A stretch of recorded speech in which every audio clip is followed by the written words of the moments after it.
బోప్తే అనే పేరు ఎక్కడైనా విన్నావారా? బోప్తే కాదురా, కార్పొరేటర్ బోప్తే, అమ్మ వాళ్ళ నానే కదా. ఏమైందిరా? శివనని చంపాలని ట్రై చేసింది వాళ్ళ నాన్నేనరా.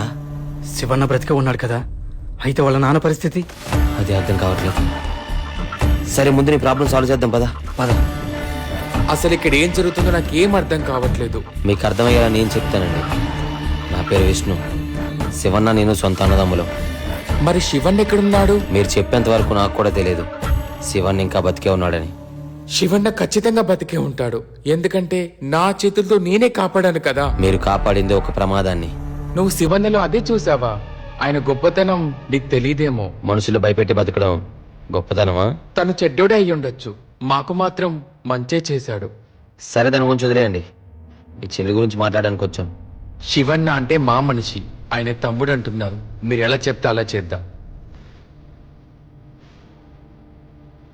వీళ్ళకి ఇప్పుడే ఓకే చెప్పండి అని అనట్లేదు. తనకు చదివినంత వరకు మ్యారేజ్ అవ్వకుండా చూసుకోండి. నేను తప్పకుండా మా ఫ్యామిలీతో మాట్లాడతాను బాబు.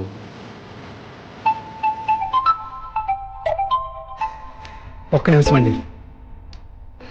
చెప్పరా. రే విష్ణు గారు నీ పక్కన ఉన్నాడా? ఉన్నాడ్రా. అమ్మో అమ్ము, అమ్ముని ఎవరో చంపేశారంట్రా. సరే మరి వెళ్తానైతే. అమ్ము వెళ్ళొస్తానని చెప్పాలి.